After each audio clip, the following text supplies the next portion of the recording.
Good evening, and welcome to the Modern Center for tonight's second collaboration between the One Book, One Richmond program and the University of Richmond Libraries. My name is Kevin Butterfield. I'm the University Librarian for the University of Richmond, and I'll be introducing tonight's speaker. One Book, One Richmond is a campus-wide effort that encourages students, faculty, staff, and members of the Richmond community to read, discuss, and select a book on social justice issues. Now housed in the Bonner Center for Civic Engagement, the effort is led by a committee of students, faculty, and staff representing all 5 academic schools, as well as departments across campus. We strive to encourage active participation in a vibrant intellectual community. The Edward C. and Mary S. Peple Library Lectureship annually brings to the University of Richmond nationally recognized scholars to speak with faculty, students, alumni, and friends on topics of interest to the members of the university community. As founders and charter members of the Friends of Boatwright Memorial Library, both Ed and Mary served several times on the executive board, making great contributions to the organization. In recognition of their many contributions, the Friends decided to have an annual lecture in honor of the Peples beginning in 1989, making this year its 29th annual Peple Lecture. This is the second collaboration between One Book and the Peple Lecture. Our speaker tonight is Shahan Mufti, Assistant Professor of Journalism at the University of Richmond and author of The Faithful Scribe. Shahan has written for a variety of newspapers and magazines as a freelance journalist. His work has been published by Harper's Magazine, Wired, the New York Times Magazine, Bloomberg Businessweek, The Atlantic, Columbia Journalism Review, The Nation, and many other publications. He was previously a full-time correspondent for the Christian Science Monitor and reported from Pakistan. He later joined the team of journalists that launched globalpost.com, a multimedia platform for international news that is based in Boston, Massachusetts. Mufti has a bachelor's degree from Middlebury College and a graduate degree in journalism from New York University. He has also served as a Fulbright Scholar in India. His first book, The Faithful Scribe, a story of Islam, Pakistan, family, and war, based on his reporting from Pakistan, was published in 2013 by Other Press. The Faithful Scribe is deeply relevant to the world and our campus today. Mufti uses the stories of his ancestors to reveal the roots, real and imagined, of Islamic civilization in Pakistan. More than a personal history, the book captures the larger story of the world's first Islamic democracy and explains how the state that once promised to bridge Islam in the West is now threatening to crumble under historical and political pressure, and why Pakistan's destiny matters to us all. Themes of faith, nationalism, family, and war are woven throughout the text. Please join me in welcoming Professor Mufti.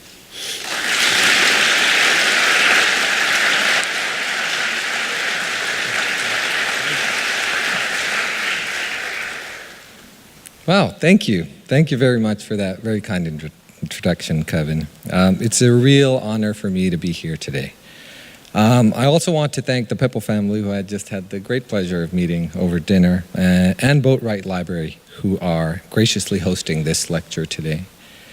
And I want to thank all of you who are here this evening. It moves me greatly to know that all of you took time out of your evenings to come and hear me speak tonight. I also want to thank Dr. Mimi Hanaoka, who is here today. Her own work on societies in Asia and the Middle East is far more valuable than anything I could ever hope to produce myself. In full journalistic disclosure, I should also say that Dr. Hanaoka is my wife. And she has supported me through this entire process of writing this book. And she's also the reason that we had the great fortune of ending up in this great city some years ago when she began her work here as a professor at the University of Richmond. At the University of Richmond, I also want to express my heartfelt thanks to the committee of the One Book, One Richmond program. They decided to pick my book this year from a long list of excellent options, I know. I was flattered simply to be considered among them, but to have my book chosen is truly an honor. To have an entire vibrant academic community and my own city dive into my words and story in this way is a privilege that only a handful of authors will ever get to have. And I'm deeply thankful to the University of Richmond for enabling this experience of a lifetime. My book, The Faithful Scribe, was released just days before another book about Islam, Pakistan, family, and war came out. And that one was written by a young Pakistani girl named Malala Yousafzai.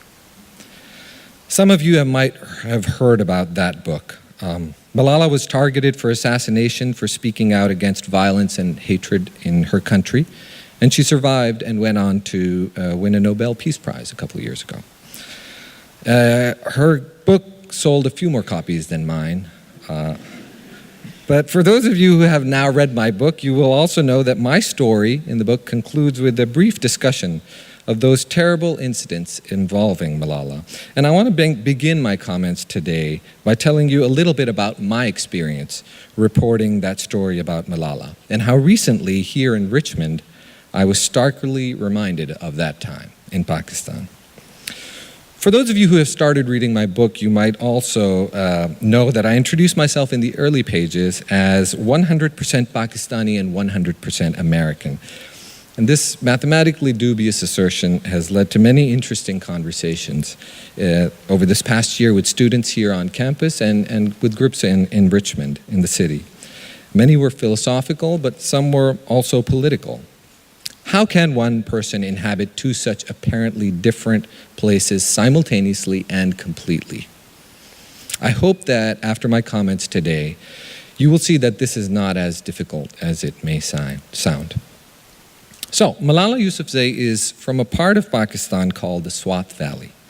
It is in the Himalayan mountains north of the country. And in 2007, while I was stationed in Islamabad, the capital, as a daily news correspondent for the Christian Science Monitor, I started hearing some disturbing reports from the towns in the valley.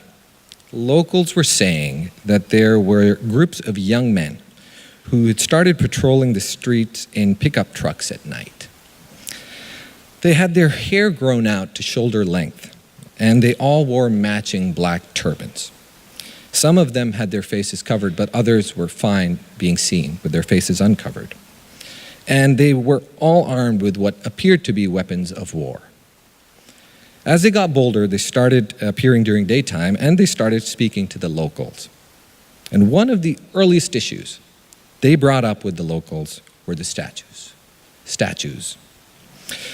You see, carved into some of the cliffs of this gorgeous valley were carvings of Buddha, some 10, 20, 30 feet high, some hundreds of years old, some thousands of years old. Just like the statues in Bamiyan, Afghanistan, that we might remember that the Taliban blew up in neighboring Afghanistan. These statues, the young men in the black turban said, had to go. It emerged that these young men were part of an organization that called itself the Movement to Establish the System of Mohammed, referring, of course, to the Islamic prophet Mohammed. And many Pakistanis simply started calling them the Pakistani Taliban, comparing them, of course, to the Taliban in Afghanistan. The Taliban said they would tear down the statues of the Buddha in Swat, just the way Muhammad had once upon a time demolished the statues of the pagan gods in the holy city of Mecca. But they didn't really care about the statues. That much became clearly very quickly. Their real aim was to introduce a new system of political life in the valley, and all of Pakistan one day maybe, which they claimed would help reclaim an old and glorious past, in which things were better, more just, and more peaceful. They wanted to make Swat great again, just as it had been once, presumably when the true system of Muhammad was practiced in the valley. The statues were just a way to check people's willingness to go along with this scheme, and maybe to test their ability to stand up to gruff-looking men with guns. They also maybe wanted to check how local law enforcement would react. And here's the truth. Many people bought into this Taliban scheme. Malala wrote in her book, frankly, that her own mother was one of those who supported them in those early days. You see, no one that I spoke to in Swat in those days really knew what the system of Muhammad was. And no one really thought that the young men with automatic weapons were particularly charismatic. But people in Swat and all over Pakistan at that time, in fact, had real grievances with the prevailing systems. Families were stuck in cycles of poverty. The political elites in Islamabad lived in their own world. A swamp where the only thing that ever seemed to get done in an otherwise gridlocked system was politicians and special interests lining each other's pockets with cash. The law was selectively applied to the weakest, the courts were backlogged, and the rich got away scot-free. The only thing in Pakistan that seemed to work was the country's army, and that was busy fighting a war in neighboring Afghanistan since 2001, alongside and sometimes against the United States. But predictably, things started to go terribly wrong in Swat very quickly. Within a couple of years, the Taliban had taken full control of the entire town, of all the towns in the valley. They shut down the girls' schools first. This kind of permissive attitude towards sexual roles was one of their biggest grievances. There were public executions or public floggings in the streets for petty crimes like watching television or smoking cigarettes or talking to somebody of the opposite sex. Anyone that the black turban saw as less pure or even different than themselves was a life worth extinguishing for them. This is what hateful people with deranged ideas will do to humanize those who disagree with them, especially if they are given legitimacy and power. And that is sadly exactly what the Pakistani government did. In 2009, they decided to formally cede nearly the entire valley to the Taliban. It was a decision that many in the country vocally opposed. But the Pakistani president at that time, a man by the name of Asif Ali Zardari, was a man who cared about little other than himself. He was a businessman, born into incredible wealth, and was recognized the world over as a thoroughly corrupt man. In international political and business circles, he was given the moniker Mr. 10%, and that's real. This was the fabled amount of any foreign investment contract in Pakistan that Zardari would insist be diverted into his own businesses or his immediate family members. Still, he wasn't immune to American pressure. America and Pakistan, remember, had been tied together in this war in Afghanistan from the very first day. And whatever Pakistan did on its own side had huge consequences for America in Afghanistan. The Secretary of State, Hillary Clinton, told the House Foreign Affairs Committee the following in April of 2009. I think that we cannot underscore the seriousness of the existential threat posed to the state of Pakistan by the continuing advances now within hours of Islamabad. Days later, the editors of the New York Times published an editorial titled 60 Miles from Islamabad. This had become something of a catchphrase to describe how close the militants had come to the Pakistani capital. If the army cannot and will not defend its own territory against militants, the editorial asked, how can anyone be sure it will protect Pakistan's 60 or so nuclear weapons? International pressure eventually forced Pakistan's hand, and the military moved in after evacuating all the people living in Swat Valley, including Malala's family. A full-scale military offensive followed, which left millions of people homeless. The young men with the long hair and black turbans had arrived in Swat looking to blow up statues in 2007. By 2009, the United Nations Refugee Agency declared that the crisis in Swat was becoming the worst humanitarian crisis of its kind since the genocide in Rwanda.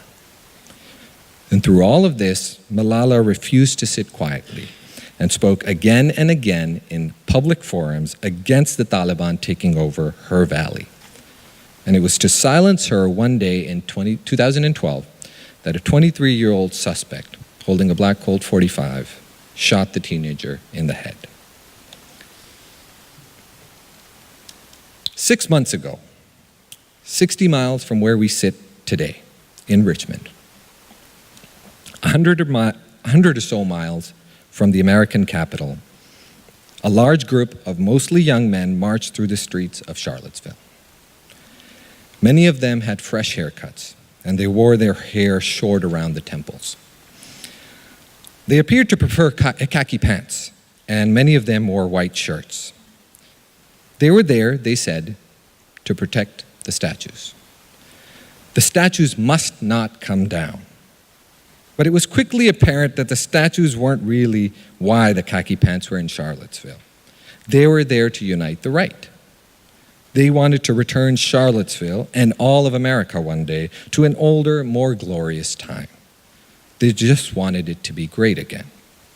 The greatness had been obscured by new social norms and a system that allowed the free mingling of races and assigned more equal roles to men and women in society. And they said that they marched for the interest of the forgotten American, betrayed by the elites on Wall Street and those swamp creatures in Washington. But the march through Charlottesville was also a way to gauge the response of the people in Virginia and all across America for their social scheme. Perhaps it was also a test to see how local law enforcement would react.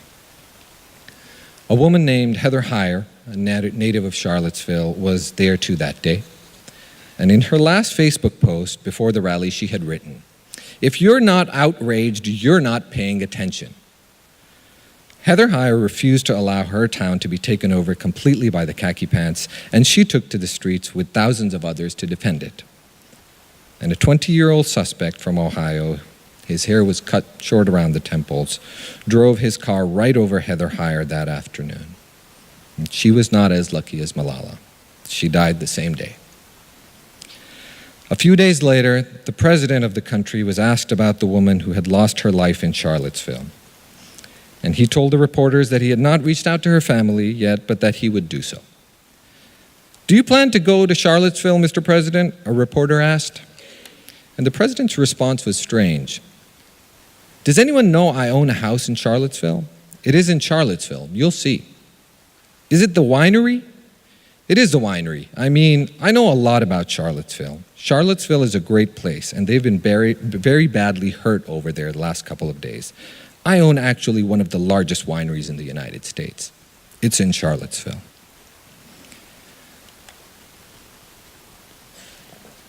I hear these echoes of war between my two homes all the time. Yes, there are different places with different histories. The war doesn't look identical. It doesn't feel the same. The weapons turn from a handgun into a car. The long hair becomes very short. The black turbans become white shirts. And the statues must be torn down in one place and they must be defended in another. The president runs the numbers, but the businesses are different. But why should this be surprising? My two countries have been, after all, bound in war for almost 7 decades now, nearly the entire time that Pakistan has been on the map as a country since after the end of the Second World War. Pakistan was first a vital American Cold War ally right along the borders of the Soviet Union, and in fact helped bury the Soviet Empire in Afghanistan with the help of the United States. And then right there in Afghanistan, the United States began its new era of war, a war on terror, and with the aid of Pakistan.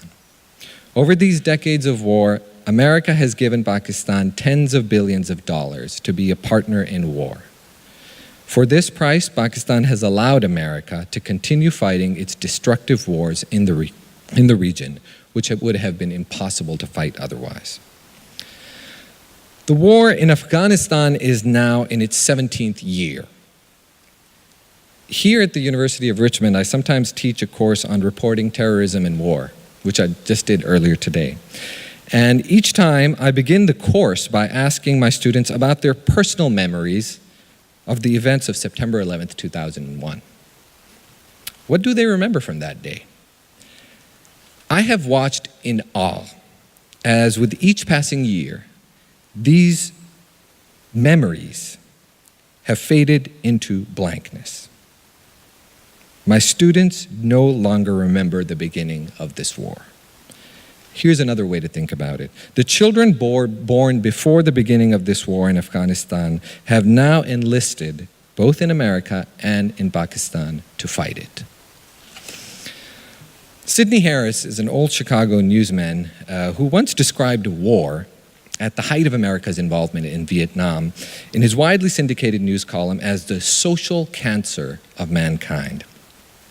He went on to write, "It is a pernicious form of ignorance, for it destroys not only its enemies, but also the whole superstructure of which it is a part, and thus eventually defeats itself. I have watched as both my countries have followed this self-defeating path of war and succumbed to its destructive force.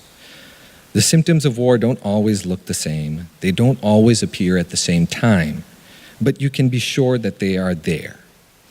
And I would like to take some time to present some of the ways in which I have seen them appear in both my homes. I woke up one morning last year, like many of you, to the news of dozens of people having been gunned down in Las Vegas the night before.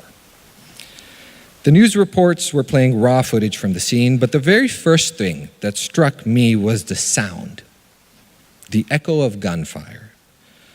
The sound of fully automatic weapons are familiar to me and many of my colleagues in the journalism department, actually, who have reported from war zones, and to many others here, I'm sure, who have lived through war.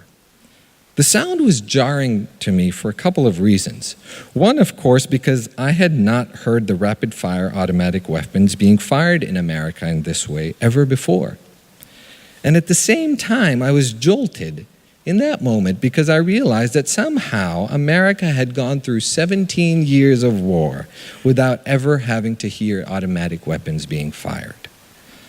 Sometimes the disease masks itself by not exhibiting the most obvious symptoms until it is already deeply rooted. Through my book, I try to describe the extraordinary, mind-boggling violence of war in Pakistan and the many forms it's taken. The government there estimates that almost 60,000 people have lost their lives in the war since 2001, most of them civilians. Suicide attacks, a particularly brutal form of violence in which a human will strap himself with bombs, will detonate themselves among crowds, account for almost 7,000 of these deaths. There had never been a single suicide bombing in Pakistan before 2001. The war has also claimed the lives of more than 7,000 US soldiers. That's more than one dead for each day of this war. Close to 50,000 men and women of the armed forces have been injured. More than 2,000 private contractors working in war zones have also been killed. And we must not forget that more than 4,000 veterans, many of them young, have died upon returning to the United States by taking their own lives in the shadow of this war. But what about the rest of us? The Americans living here who these soldiers are purportedly fighting to protect and keep safe. By many measures, we at home are also becoming more violent and warring. One of the major findings of a 2014 study by the FBI on active shooters since 2000 came to the unmistakable conclusion that, quote, active shooter incidents are becoming more frequent in this country. Active shooting situations would most frequently capture what we commonly call mass shootings, where one or more person might go on a murderous rampage to kill many people. An active shooter situation is what we saw in Florida yesterday. Just as you would in war. The first 7 years of this FBI study showed that an average of 6.4 such incidents were taking place annually in the United States. And the second half of this study, the last 7 years, showed that 16.4 incidents were occurring annually. That's nearly 2.5-fold increase. In telling the story of Pakistan in my book, I also write about the many occasions in which the Pakistani army itself turned its own guns on its own people. And in this latest war, the Pakistani military has killed thousands of Pakistanis in operations on its soil, mostly along the border with Afghanistan, in waging an American-sponsored war on terror. In America, though, the responsibility to battle on the home front has fallen mostly on local police forces.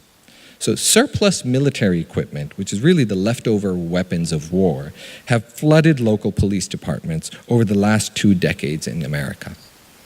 In some cities, they can actually resemble occupying armies, as we saw in Boston, for example, after the Marathon bombing, when a manhunt for a young man, one of the Tsarnaev brothers, gripped the entire city. As they have absorbed this war, the police in America have increasingly turned their weapons on Americans.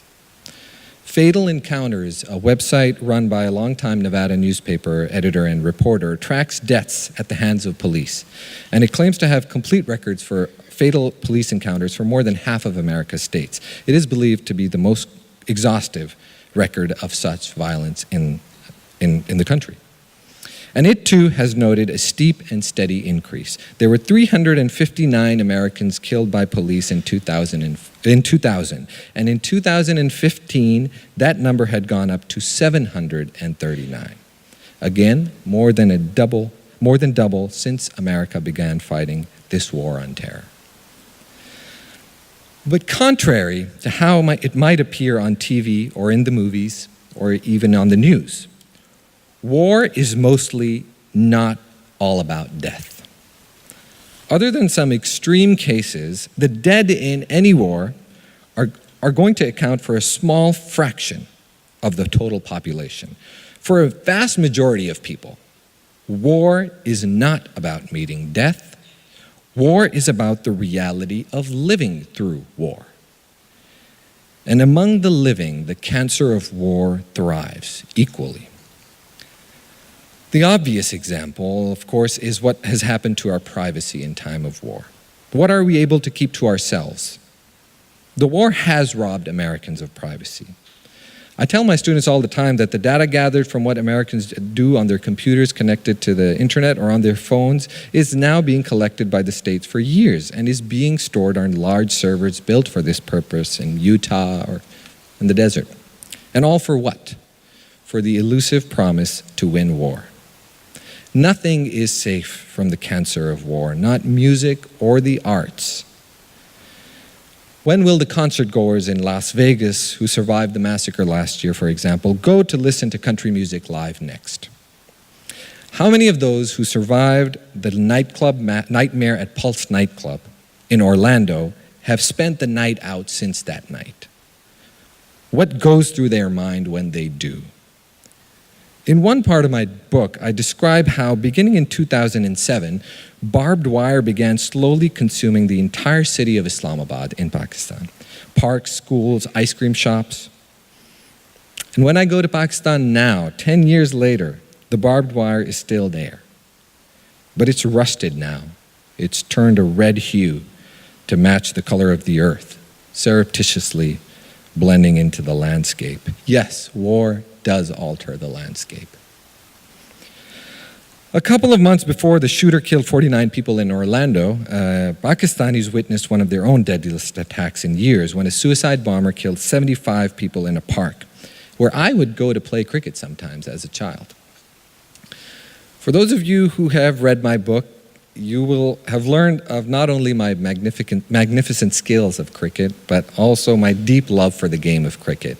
We just spent all evening at dinner talking about cricket as well. As part of the program this year, the One Book Committee had the great idea to host a short cricket game right outside here as well on campus, and I had the wonderful time playing with some students and staff. I tell the story in my book from 2009 when the national cricket team of Sri Lanka visited Pakistan for a series of games, and a dozen masked men with automatic weapons opened fire on a bus full of athletes in the middle of the day at a central crossing in the metropolis of Lahore, which is nearly the size of New York City. It left a handful of people dead and many of the players injured. Why would gunmen attack a sports team? How did this war rob Pakistanis of the joy of a sport that is practically a religion for them? I have thought of that attack frequently over the past year or so, as America has gone to war with itself over football in this country. The athletes kneeled for the national anthem to protest what they saw as a militarized violence police here at home. And now, as we watch half of America cheer them on and the other half hurl violent abuse at them, one thing is for certain: war has infected the sport. Nothing is safe. And it should not surprise us that we have, at the same time, also witnessed a complete breakdown of the political system in this country. Just like people in Swat thought of those in Islamabad, Americans have lost faith in the political institutions of our nation, including, and this is very personal and painful for me as a journalist, but our own news media.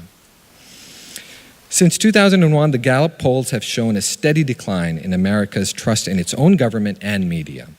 And a Pew Research poll taken right before the election of 2016 reported that 5% of Americans said that they trusted the news media a great deal. 3% said the same for elected officials. I don't think it would take a very long time for us to connect the dots between our wars and the deep rot in our politics, culture, and society. There is one institution in particular, though, that thrives in time of war. And that is the military. And it is this one institution that I would like to spend a few minutes talking about before I close. And let me say this at the outset, I know I am treading on sacred American ground. We support our troops. But like I said, I'm 100% American, but I am also 100% Pakistani, so maybe my radar is tuned a little too sharply to the role of the military in political life. In my book, I take the reader through Pakistan's 70-year journey as the world's first constitutional Islamic democracy, a journey that has been interrupted 3 times with outright military coups, where the top military brass have taken over the state and suspended the law entirely. Pakistan has spent almost 30 years under the rule of various generals who were uninvited and unelected and sometimes did a great deal of damage to the nation. So I request that you indulge me as I detect some of the echoes from Pakistan here in America. That same Pew Research poll from October 2016 I mentioned above, which showed a dismally low faith in government and the media, also showed that the military was, by far, the most trusted entity in the United States, ahead of doctors, scientists, teachers, and religious leaders. 33% of the respondents to that survey said that they trusted the military a great deal. We support the troops. But the consensus on this issue is jarring to me because I am American and it is 2018 and I know we don't agree on anything this much. I will suggest that most of us, myself included, will mostly mindlessly blurt out statements like, I support the troops, or thank you for your service, without really knowing what we mean by the words support, thank you, or service. I will suggest that we are operating under a strict taboo in this society, and taboos are dangerous. Pakistanis have their own taboos, and at one point in my book, I actually relay the anecdote of how I got into some serious trouble in elementary school for suggesting that the Prophet Mohammed was less than extremely special. I think I even failed to recite the customary prayer that everyone in Pakistan knows to recite whenever you even hear his name mentioned, even in passing. May Allah's peace and blessings be upon him. It's a mouthful, I know. But I didn't mean any disrespect, of course. I just had arrived from the United States as a young boy, and I was still learning the rules of cricket, and I had no way of knowing how to exactly navigate such taboo topics. And praising the Prophet might sound harmless and innocent practice, but taboos are consequential. And let's travel back to Swat for a second. When the Taliban turned up to establish the Order of Muhammad in Swat, I know many people felt that they had some questions about the whole thing. Was this the best way to go about implementing the system of Muhammad? Was it right to whip people in the streets for petty crimes? Did we really need to have a bonfire of television sets on the street? What was the way of Muhammad anyway? But taboos, you see, leave very little room for nuance or debate. And even if someone had mustered the courage to utter any of these questions, here's a question that no one in Pakistan, not the president of the country, not the strongest military chief, not the most powerful businessman could ever have uttered. Is the way of Muhammad really all that it's cracked up to be? Such is the power of taboo. And so I was perturbed during the NFL controversy, for example, about how Colin Kaepernick's decision to quietly kneel for the national anthem suddenly turned into an issue about the US military. Built into this debate was a troubling acceptance of a hierarchy of whom the flag really belongs to. That somehow the flag belongs more to a soldier and less to Colin Kaepernick. That what defined the American flag, in other words, and the national anthem, was America's military, not America's public servants, not its doctors or teachers or business people or firefighters or civil rights activists or its dreamers. Once this premise is accepted, there is simply no arguing. Do you support the troops? If so, shut up and stand up. In the past year or so, in particular, I have seen the application of this taboo for political purposes more frequently than ever before in ways that reminds me of Pakistan. The most obvious sign is the alarming presence of active duty and retired military men surrounding the President of the United States and entrusted to make decisions for him. Jim Mattis and John Kelly, two former four-star generals, were the first two people confirmed to the cabinet of this new administration. Jim Mattis's confirmation as Secretary of Defense was especially alarming because he was blatantly ineligible to serve in that capacity precisely because of laws designed to maintain civilian control over the war machine. And when Congress was asked to grant him a waiver, the Senate passed it 81-17. If you support the troops, then surely you can bend the rules for them. Michael Flynn, a former lieutenant general, meanwhile, was appointed to the National Security Advisor, and when he resigned after troubling revelations about him, he was replaced by an active duty Lieutenant General, H.R. McMaster. McMaster could have simply retired from the military and been appointed, but he insisted on keeping his active duty three-star status. So once again, the Senate was required to sign off on this, which once again it did.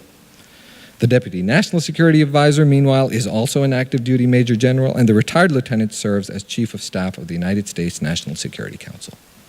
The President actually recently named another retired general to the as a director of the Federal Bureau of Prisons some months ago. I will leave it up to the political science to unravel how, and if at all, this matters. I am not an expert on this issue. All I can say for certain is that I am seeing glimpses of Pakistani military rule in Washington in a way that I have never witnessed in my lifetime. And I am particularly sensitive to this in my position as an American journalist. Mattis's appointment, for example, was celebrated widely in the news media.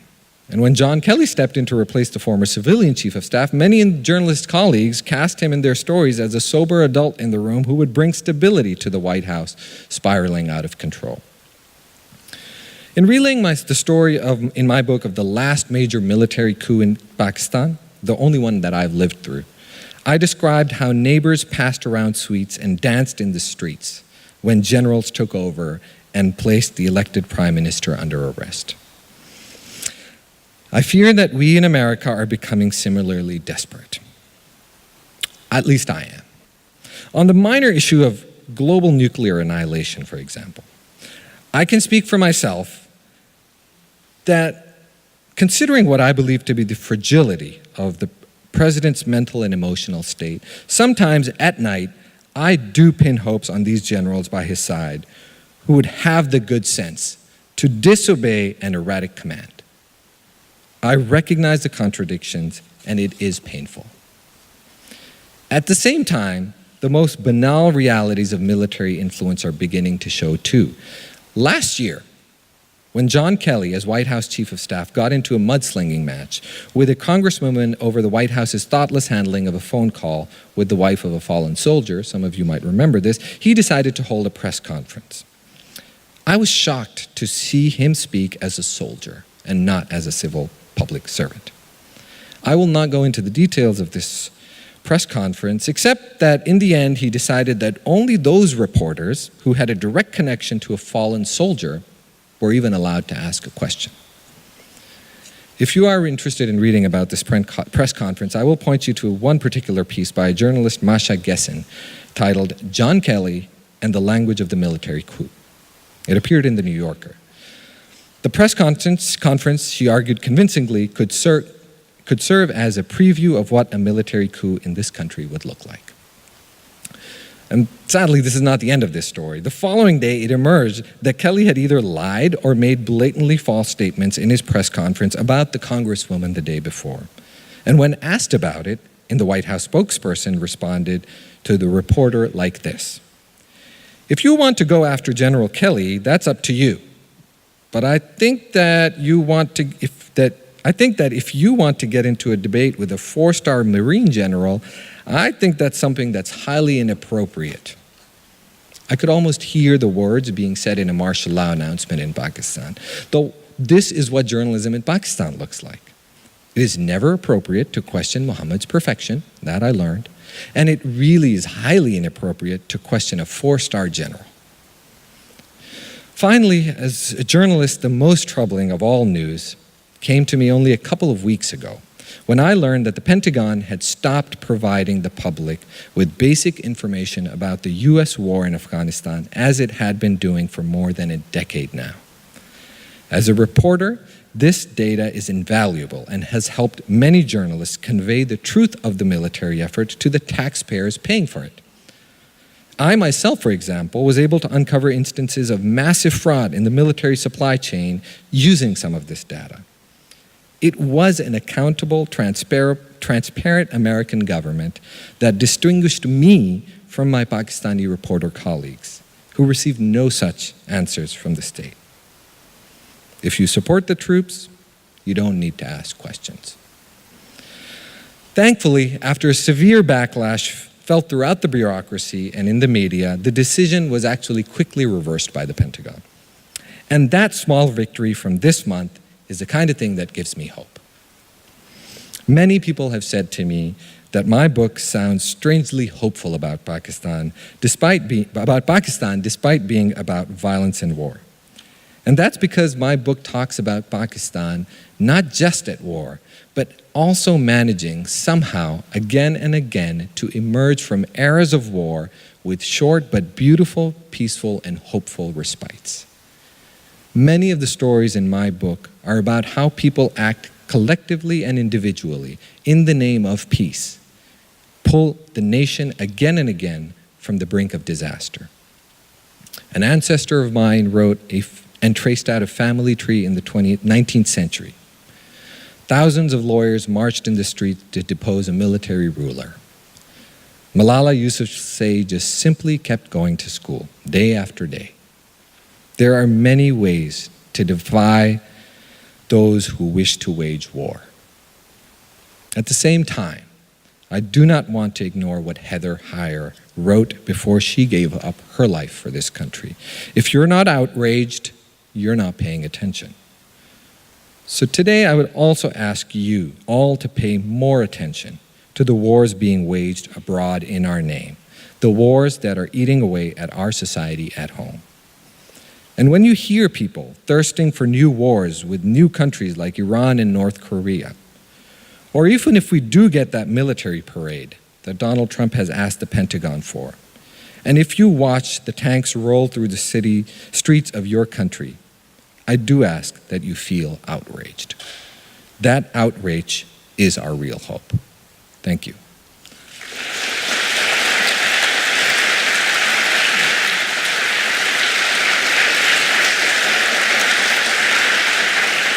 Thank you. Thank you so much. Thank you. Thank you. Thank you. We don't need to celebrate yet. Thank you. Thank you. That's very kind of you all.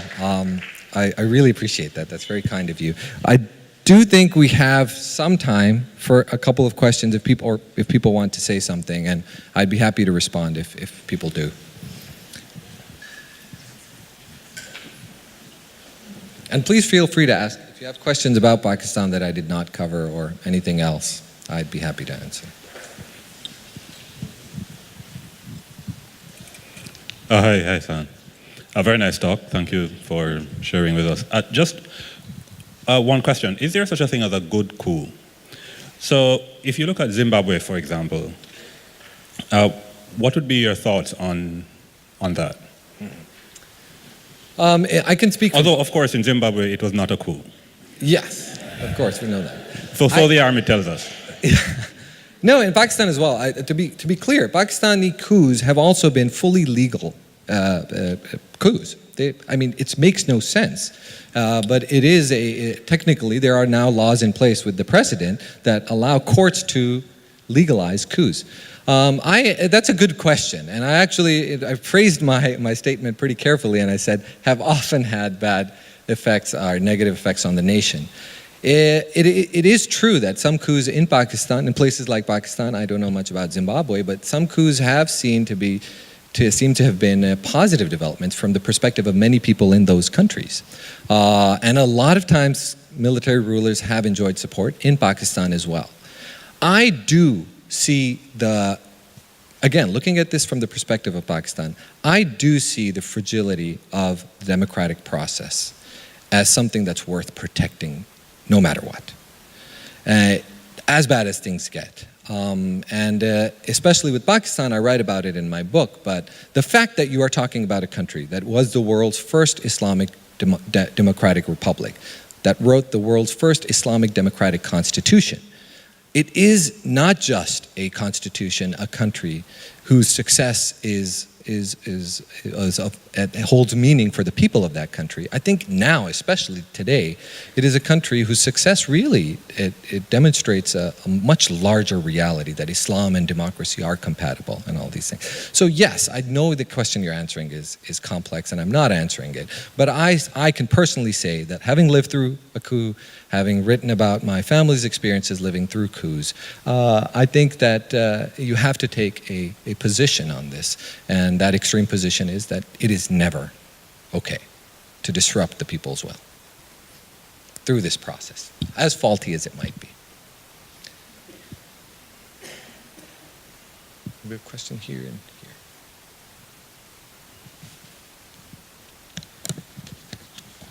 Thank you. Just first a comment and then a question, if you don't mind. My grandfather was in Lahore as a clerk in the courts. So our great-grandfathers may have known each other in the same streets. In 1947, when it was partitioned, my family, being Hindu, was actually deciding what to do. And the story is, which is told through family generations, and I hope is true, is that the violence came to come kill my entire family on my father's side. And as you know, in that part of the world, there are compounds. And the neighboring compound was a Muslim family, our family, a Hindu family. They fled to their neighbors they had known well, sort of like a scene out of almost some sort of bad comedy. They went out to the veranda and said, "Don't worry, we've killed them all. They're all dead. We've taken all their possessions. Everything's fine. Go to the next house." And that's how our family survived. Interesting enough, the diaspora that comes back into India, what I've seen in my family, and I would be interested in what you see, is that the economics has changed what is allowed. There's always been in former British colonies a sort of ruling elite, and then the folks that sort of get power through the government. But what's happened now is that there is an economic force through multinationals, through education, that becomes a stabilizing force. And even if you make the analogy of the United States, perhaps the reason that we have some of the problems that you've described is the cratering of the middle class. Could you talk about a little bit the economic aspect of what may be happening both in Pakistan and in South Asia? That's an interesting question. Actually, my book is a story, for those of you who have read it know this, but my book is a story of a very middle-class Lahore family. And as you were telling the story of your own ancestors, I was struck because there is a story in the book about my grandfather and how he got his position in Lahore, which was vacated by a Hindu man during partition. So he really gained from the very painful story that you just relayed. And that is, again, it's a complex thought. But Pakistan has changed dramatically, as India, I understand. I spent time in India, but Pakistan has changed dramatically. And economically, yes, there is this kind of growth of a middle class.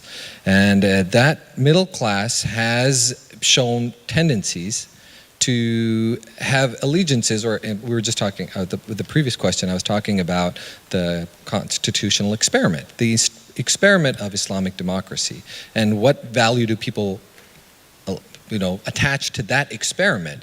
And interestingly, a lot of the middle classes in Pakistan are attaching a great deal of value to the political experiment that Pakistan is, and particularly through the cricketer star turned politician Imran Khan, who is very Islamic, democratic in his rhetoric and policies, and enjoys really wide support in the urban areas. That's a really small slice of what what you asked, but that is really, the middle class, I think, that's one aspect of it. I think it'll look different in any other country. I don't think I could speak very well to what's happening in India, for example.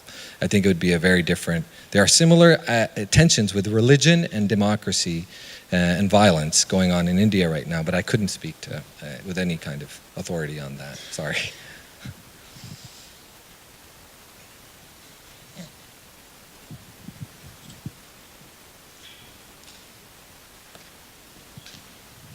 Hi there, my name is Lena. I'm an international student from Afghanistan. And I remember the day in Afghanistan when the troops came and my family was able to come from hiding place on the streets and enjoy freedom when the Taliban were being kicked out of Afghanistan. So I really appreciate the presence of the military troops in Afghanistan, and I have a high respect for them. But in the meantime, while studying here, when I go home, I see this ongoing war that's never ending. At the same time, while I'm still grateful for the foreign troops being there, I'm like, how long is this going to last? So my question is, do you think peace could be obtained if foreign troops or military involvement is taken away from Afghanistan? Would there be even peace between Pakistan and Afghanistan or in that region at all? I really appreciate your question, and I think with that one question, you laid out all the complexities and kind of raised all the questions that could have been raised with all the simplistic things I said. It's true. You're right. There is no guarantee that stopping moving from military rule to democratic rule is the solution to a problem in that moment. There is no guarantee, I think, that what you're talking about exactly, that if foreign troops, American troops, let's be clear, pull from Afghanistan, that somehow Afghanistan will immediately, as some general just said, become Switzerland or something, right? And it's not that simple, the reality. What I have said today, though, is I think more of a moral position, is that there are complexities, and I don't think it's necessarily, I don't want to sound like I'm saying if American troops pull out of Afghanistan today, that's not actually going to be a net gain for everybody. It is very possible that if Americans pull their forces out of Afghanistan and America can return to peacetime somehow, not fighting active wars in Middle East or Asia, and that Afghanistan finds itself in that situation, that somehow that could not be a good thing. It could be. But of course, I have no proof of this, and it might not be. But what I am stressing, I suppose, is a moral position. Is that if we all collectively, Pakistanis, Americans, Afghans, Indians, and all of us do take this moral position where we begin to treat war as an aberration, as an abhorrent human urge. If this kind of culture, global culture, can develop, and global cultures we talk in the journalism department are possible right now, I think we might be onto something as a human civilization. About Malala, I think the most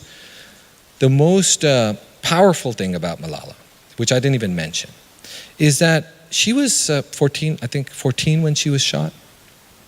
And she's at Oxford, she's thriving, and that's wonderful. I've followed her career, if you want to call it that, very closely. I have to this day never heard her mention or suggest that a violent act towards any individual, including her shooter, is something that she would endorse. She has refused she has been in front of journalists and the press endlessly. And she has faced questions about this and about what she would like, what is justice and all that. Somehow she's avoided embracing the violent ideology of war. She has not asked for an ounce of retribution. I find that to be admirable at the very least, but kind of inspiring. And I think if she's able to do it, then we are. If she's able to take a bullet and find herself in that position, then I feel like I should be able to do that at the very least.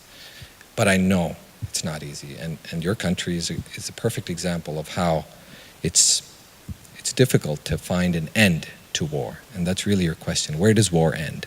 And I don't know.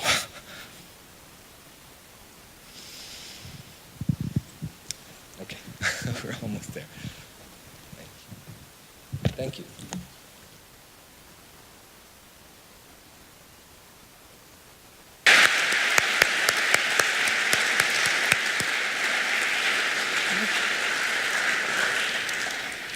Good evening again. I'm Adrienne Piazza in the Bonner Center for Civic Engagement and want to thank you all for being here tonight. As many of you know, we were very fortunate to have our author on campus all year. As he mentioned, he attended a cricket match, has also participated in programs, and will continue throughout the year. So please join me again in thanking Shahan Mufti for his involvement tonight and all year.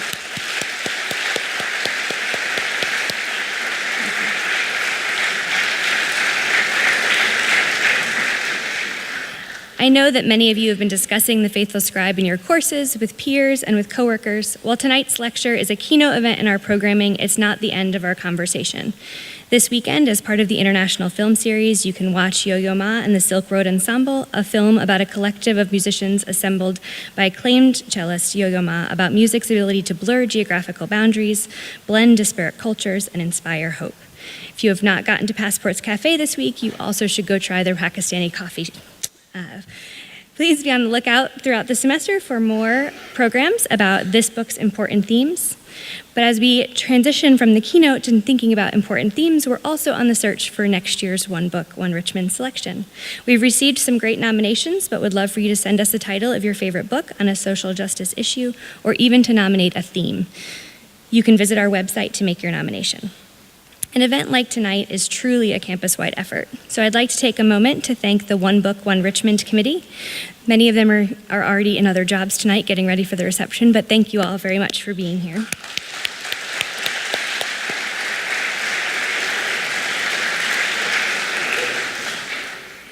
In addition to the committee members, those who've contributed to this evening, University Catering, Maudlin Center for the Arts, and the bookstore, we appreciate your partnership.